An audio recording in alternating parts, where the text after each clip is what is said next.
Skinfolk aren't kinfolk all the time. Skinfolk aren't kinfolk all the time. My name is Thrasher. I'm the author of the books The Overseer Class and The Viral Underclass. One of the reasons I've used class in the title of both of my books is to think about it from a class structure. Now, I do name names and I do talk about individuals in this book, but I also think about class dynamics. We are shaped by the forces around us, and they have an enormous impact on, what we are and what we are not able to do. Can you explain what your book, The Overseer Class, is about? It's about folks from the margins who work their way to the center, not by pulling other people from the margins with them, but by beating them up, cracking their skulls, and pushing them out of the center and standing on top of them.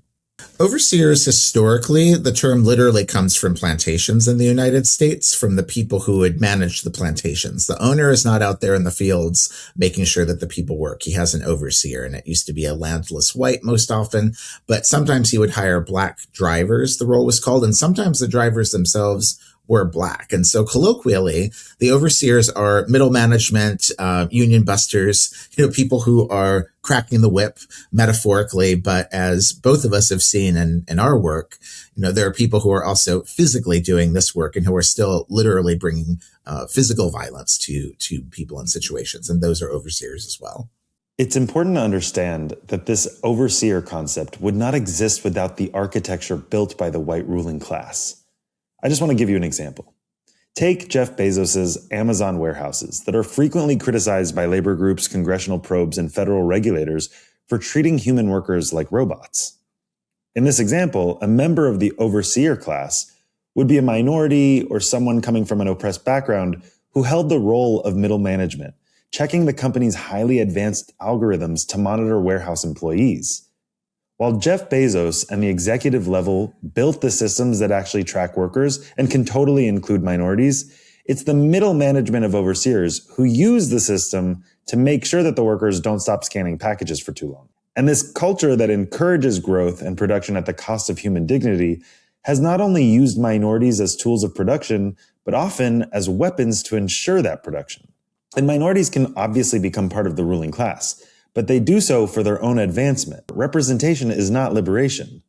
Just think about the one black cop among the multiracial cohort of cops who held George Floyd down as he was killed, or the many Latino ICE officers we've been seeing in airports across the country, or Barry Weiss, who will now oversee CNN and CBS as a lesbian Jewish woman whose interest and relationships to Israel means using America's biggest media channels to peddle propaganda for the superpower's military-industrial complex.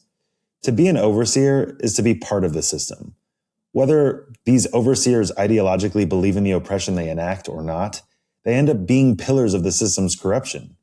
And Stephen says he started thinking about overseers when he saw black cops during BLM. From, I'd say, around 2014 or so, I've been reporting on the Black Lives Matter movement and police violence, and realizing that as Americans increasingly were thinking critically about police and actually rejecting the idea of endless policing, Black police officers were coming into the fray. And I was seeing them more and more often and realizing that they were a huge part of our visual landscape, our cultural landscape, and our politics, and that those Black cops were there to rein in our imaginations and keep the idea that policing was inevitable.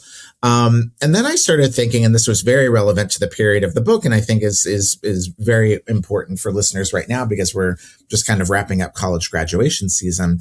I started thinking about the overseers in higher education and how they are people like deans and college presidents, and sometimes the top cops of universities themselves, how they're there to make sure education doesn't happen, that students don't think too hard, and that they don't get out of line. I've been on tour for a couple of weeks, and people keep telling me about the overseers in their life. And at one university, somebody told me, yeah, we protested South African apartheid in the 80s, and they found the only Black administrator on all of campus, to come out and be the interface between us, to try to be the person to tell us to stop protesting and to go back to class.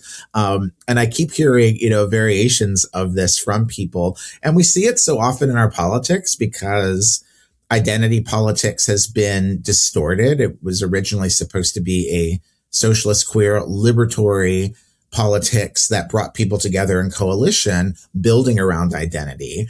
And yet instead what we get is this perverted version of it, which is often just saying, here's one person who is from this group and they're supposed to give cover for all the ill things that the government or the corporation are doing.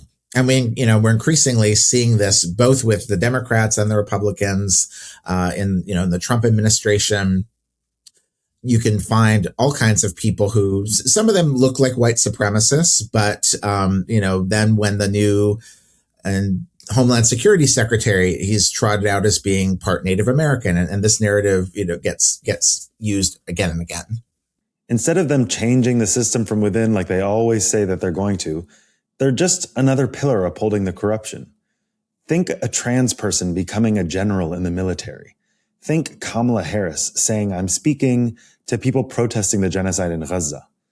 Think Karine Jean-Pierre, who was the first Black and queer press secretary that pinkwashed the genocide in Palestine. Or think Alejandro Mayorkas, who holds the historic distinction of being the first Latino and the first immigrant to lead the Department of Homeland Security, aka the people who are in charge of ICE. I take on all of those people. Alejandro Mayorkas was the Latino chief of Department of Homeland Security, which oversees ICE. And his numbers were worse than the white woman who preceded him in terms of how many people were deported. And if you talk to immigration reporters, they're very frustrated often when they say during the first Trump administration, there was lots of coverage and they had support from their editors and their publications and their outlets to do their work. Trump leaves and almost all the resources go away to cover the border. The woman who runs the Borderlands podcast and newsletter talks about how after Biden came in, it was just her and right-wing journalists who were still on the border. And so it gets harder sometimes to cover when you have somebody who can be thought of as an overseer overseeing everything.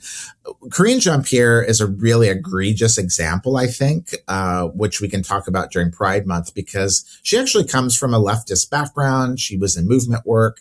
She worked for Move On, I believe. I think she publicly was critical of Israel and supportive of Palestine at one point in her career. And then she ends up as the face of the genocide for the administration, or certainly one of the main ones. And she was very proud about being Haitian American, about being the first Black lesbian or any out LGBTQ person to be in that position from the White House.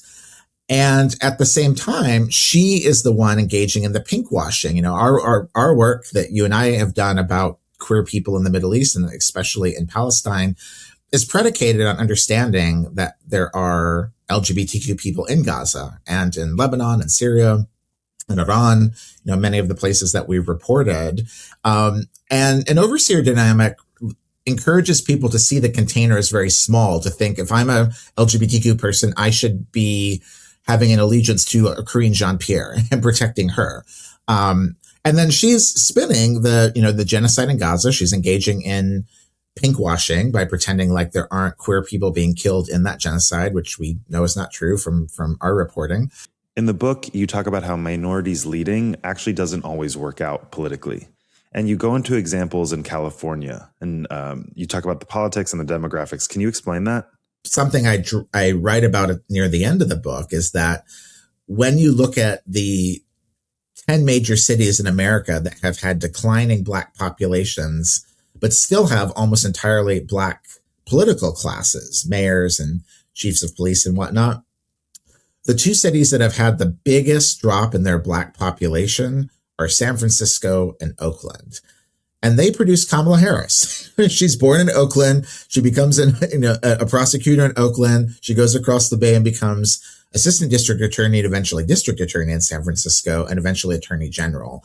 And so I think a lot about what does it mean that you have these cities that once had grand Black populations as part of their culture, right? Like Oakland was a majority Black city. It peaked at about 53%, and it's now down to about 25%. San Francisco is never nearly that Black at all. It peaked at about 14%. but it's down to 5 or 4 right now. So it's had a collapse of its Black population.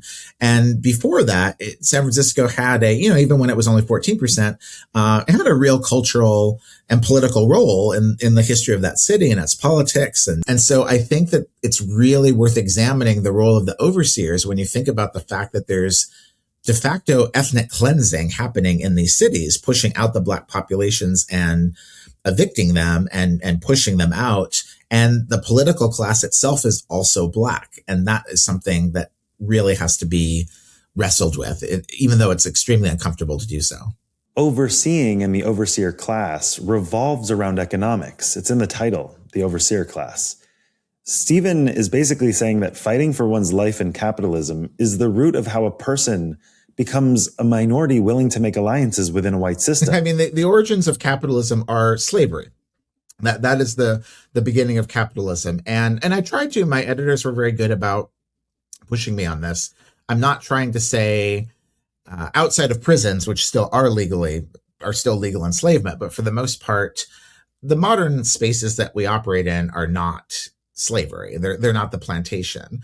The processes come from them. The processes of regulating labor, free and enslaved in the antebellum times, happened under gross physical distress, under whips and physical beatings. And a little of that still happens under the threat, when people strike under the threat of the police right now.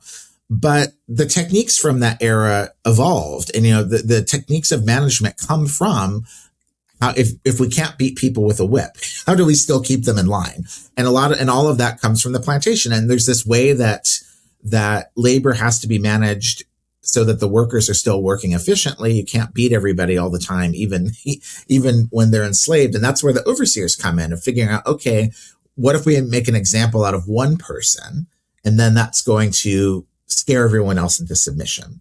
So that's exactly what we see, happening now quite explicitly when people talk about Palestine or unionizing in a workplace, or, the ways that so-called AI is not inevitable.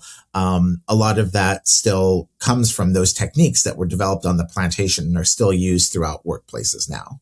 You told me you really wanted to become a filmmaker, but it was really hard to find a job, and that eventually you applied to be a cop.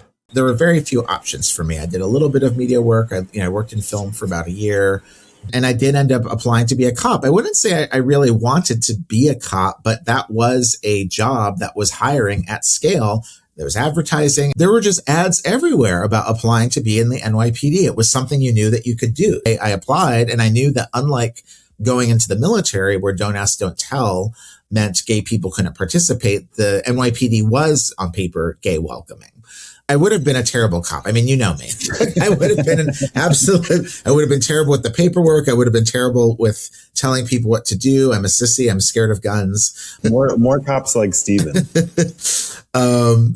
it's just something that I did because I needed a job, and I shared that in the book, to try to be sympathetic and to have some grace with people, to understand solving what people do for jobs is not simply a matter of individual moral decisions. Like, there have to be other jobs for them to go to. ICE cannot, and I think that there are many people who never would, there are many people who would never go work for ICE, especially seeing what they've seen. And I think that a lot of those jobs do draw in SATAs. But at the same time, I'm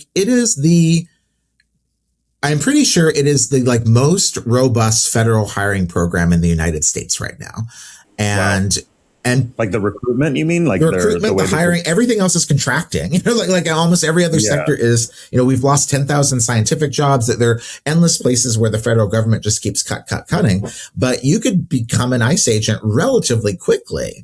And so part of the work of creating a better world means doing it at the political scale, where those other opportunities are illuminated and people are able to do them. And it's frankly, I think one of the things that in relatively good agenda overall that the nascent Mamdani administration is really struggling with is that, like, this week, it looks like they're going to add 500 more cops.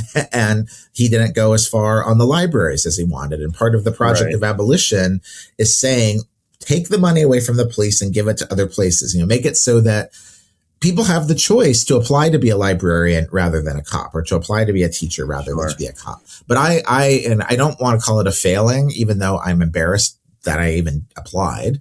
But I would say that I did so because that was an opportunity. And my father grew up, without electricity, without running water. His parents were sharecroppers when they were born. His grandfather was born enslaved. He talked to his grandfather about being emancipated as a child.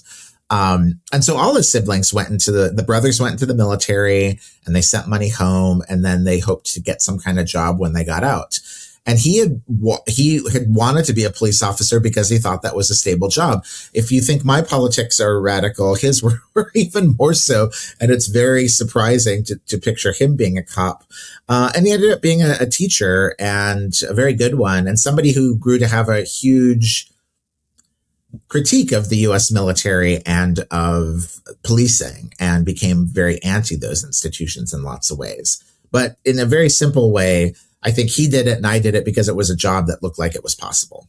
Class dynamics are still shaping us even when you can't see them entirely. And so one of the things I'm thinking about in the book is, what are all these forces trying to make us into overseers? I identify the moments where I think I was being invited into the overseer class, and when I was punished for not trying to come into it. And I think that, a lot of the experiences we go through professionally and culturally are grooming us to go into a class structure that's meant to reproduce itself. And so the first step of even addressing any situation is just to name what we're seeing. And that's the step that I'm trying to do in this book.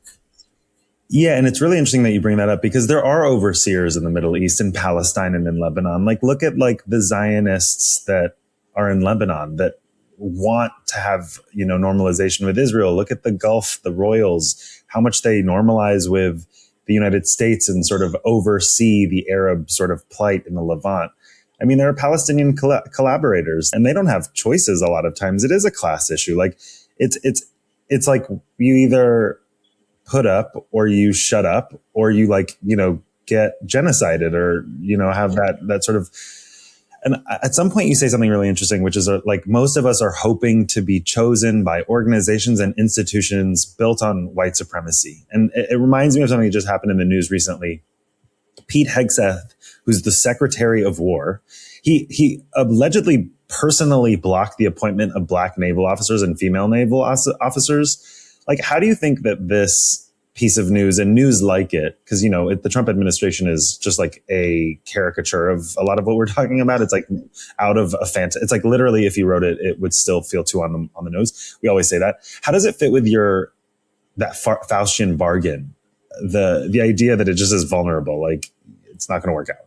The thing that's difficult for me with Trump, on the one hand, yes, purging the black officers is racist. And one of the things that I found very difficult when I was fact checking my book, I turned it in initially in the fall of 2024. And then I was fact checking it almost for, a year, or coming back to it in different forms of edits throughout the Trump administration. There were things from the federal government I could not find that I had cited just a few months before, because the Trump administration had purged everything. I was trying to write something, I think, about the first black sheriff in the United States, or one of the first black police officers that was housed in a Department of Justice archive. It was purged, in the months between the time that I had written it and was trying to fact check it, because Trump was pulling anything that he considered to be DEI. That is racist, and that is a problem. At the same time, the valorization of some of those same people also is worthy of a critique. So just because the general is black and you want to have information about them and they should be part of the historical record, also doesn't mean that we don't question them as a general, that we don't think about, what were they doing for the United States military in different parts of the world. One of the people I write a lot about is Lloyd Austin, who was the black Joint Chief. No, sorry, he wasn't Joint Chief of Staff. He was the black Secretary of Defense under Biden. And he had run CENTCOM, which oversees the Middle East and North Africa. Well, what the hell about those black people? like we should be concerned about what the U.S. military is doing to them as well. So it takes we both have to understand that I am critical of DEI in the book largely because it doesn't go far enough, and it had become a wishy-washy way around affirmative action, which itself was a limited but explicit state attempt to redress racial grievance and to deal with how people of color, particularly Black people, had been cheated out of educational opportunities and financial opportunities and had the weight of law. DEI is much more sort of amorphous and squishy. But many of the people doing DEI work were well-meaning. And so that critique of DEI in that way is not the same as Trump taking away, going after everything. Yeah, he declared we ended DEI in America. Like, that is not the same as what you're saying at all. I think we can definitely be clear about that. But something that is hard is then sometimes you end up defending people you might think are bad actors, right? Like, you have to say, oh, I'm, now to complain about the army generals being purged doesn't mean you actually have to support the army generals. And I have a similar multi-step critique when I think about transgender service in the military. I try to primarily think of it as a matter of employment, and because the military is the biggest employer of trans people in the world, the US military. And of course, it's unfair that trans people either aren't allowed to serve in the military or they've been purged from the military. And we don't want to pinkwash what service in the US military means and what it means, not just for American trans people to serve in the US military, but what does their service mean and do to trans people in other part of the world.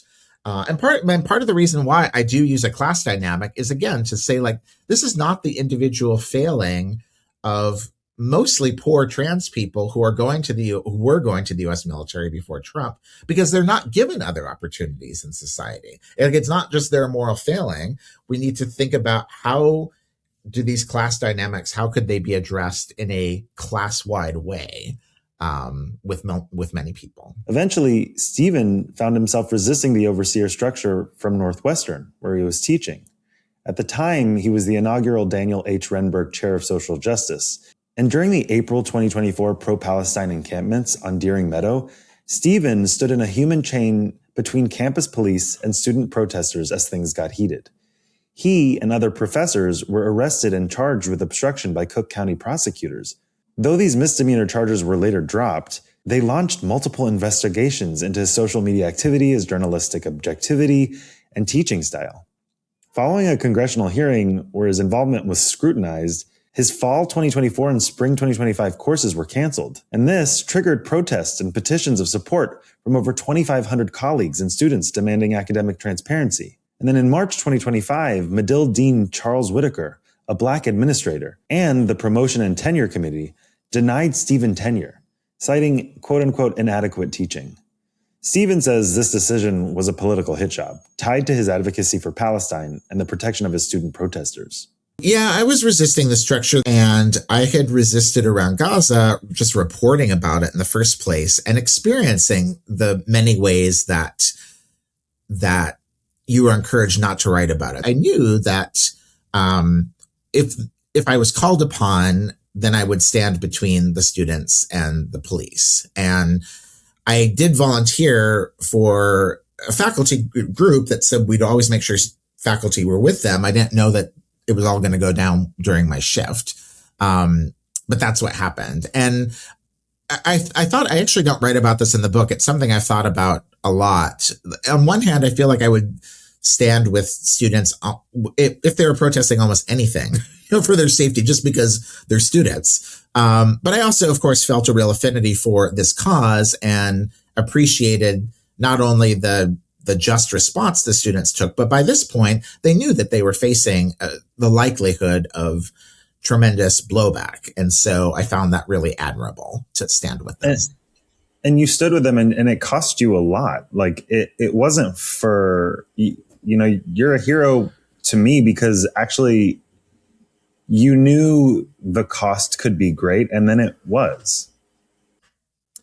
It was, and it has been. And I got name checked in Congress not too long after that, and then suspended from teaching. And I haven't formally taught at Northwestern since. I'm still being paid for a couple more months. Oh yeah, But that's good.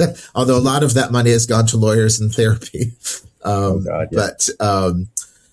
But yeah, like it basically cost me tenure and cost my career. And at the same time, I'm grateful for the kind of work that I've gotten to do. And I think, as you and I have talked about often, the difficulties we face in this country are nothing like the people that we've reported about in other countries. So I don't want to make it just about myself. But it has, yeah, I mean, it's come at a great cost, and I wouldn't have done it any other way. But I feel sad. And even though I know it's not my responsibility, I feel sad and I feel guilty a little bit that I want students to see somebody do the right thing and not be punished. Like, I realize I'm still part of this dynamic where even if I will eventually somehow land on my feet and still get to do work of importance to me, even though it doesn't pay nearly as well as other opportunities might have, I feel a little guilty then, like, oh, the students are going to see that this toll has happened, and therefore that will encourage them not to speak out. But I also hear exactly the opposite. And I hear people tell me all the time that they feel really inspired. Even though I'll laugh sometimes, say, "Are you sure?" But that they feel inspired from seeing my journey. And of course, I was so blessed to get to work with you on the stuff that we're doing with USAID. And as I've gotten to travel in other countries, it's extremely humbling seeing people who've built their entire lives in dire, dangerous conditions as queer people sometimes, who have just done their work with dignity, for pay, without pay. Of course, all the people in Gaza don't get paid. Many of the people that I met in Uganda post USAID cuts are still doing the work, even though they're not getting paid. So it's very humbling to feel like I'm part of a community of people who do the work regardless.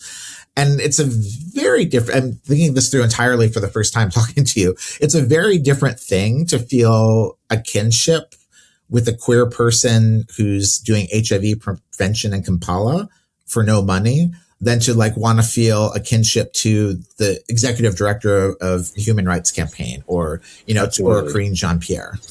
And that, when you talk about the impetus, all the forces are trying to push you to thinking, I want to be close to Corinne Jean-Pierre or Chad Griffith or whoever the HRC president is, rather than thinking about, no, like our queer family are, the people that you met in Syria in the camp, and the people that I met in Kampala. That's where our queer affinity is. Since being let go from Northwestern, Stephen has had a lot of wins, even amidst those devastating losses.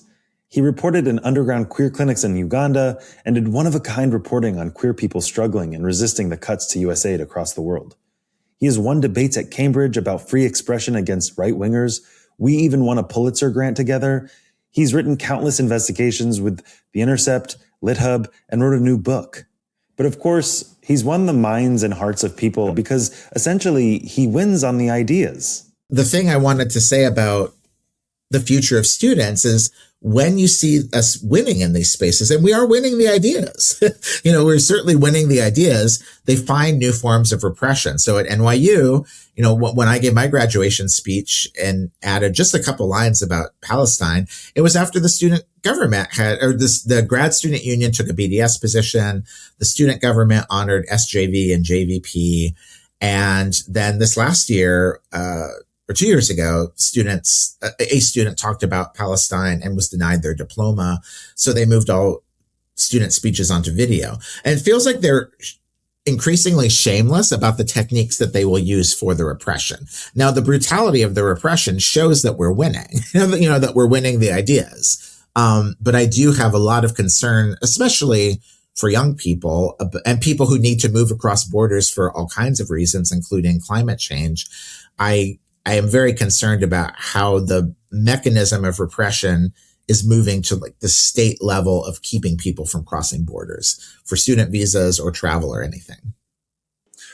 How do you feel like this book helps us challenge the overseer dynamic? Like, what does resistance look like in practice? I know we've talked about it. I know you even showed up in a you showed up as a resistor at Northwestern, but are there like initiatives? Are people aware of this dynamic? Like, is there a way we can point ourselves to problem solving? The thing my hope for the book is that it just helps people at first acknowledge a dynamic, to understand where the forces are being pulled, and to then think about where the breaks can be.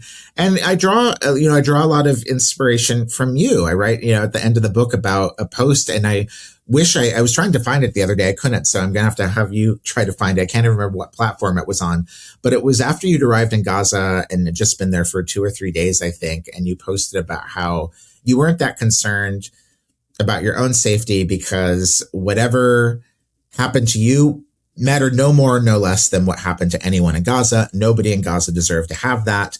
So I think you were writing it maybe to yourself, you can tell, but also I think to people who love and care about you, like, don't worry so much about me. The situation overall is intolerable. So whether or not something happens to me or someone else, none of us deserve it. So don't put myself and my own safety first. And I thought about that a lot. And my book ends writing about journalists in Gaza because I think that they have such a different orientation of thinking of journalism as a collective practice, a public good, and something that is needed by society, which is not to say that one can't be scared for yourself or care about or not want to see harm happen to individuals. But the practice of the work is a collective effort and a collective responsibility, and keeping everybody safe is a collective effort and collective responsibility. So for me, I hope that this book, The Overseer Class, helps people reorient how harshly and cruelly we socialize them in the US to be individual strivers. I got the most, beautiful letter, which I think you've heard, from this woman in prison named Juanetta Harris, who applied what I was saying to her conditions in prison. She was in solitary for 8 years. She thought about the Black women guards who brought her water or didn't bring her water. And she thought about the Black guards in this prison. And she actually very, very compassionately thinks of those overseers as just collateral damage of the whole system as well. So I'm hoping that the book, in terms of solutions, can help people see that there are other ways of being in community with one another. I appreciate you so much for being on the show with me, Stephen, and also for your work. Thank you so much. Thank you, Afif.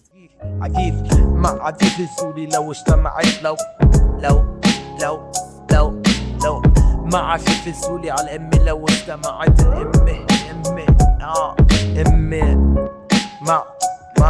مع عفيف السولي على الأمي لو استمعت الأمي يابا عفيف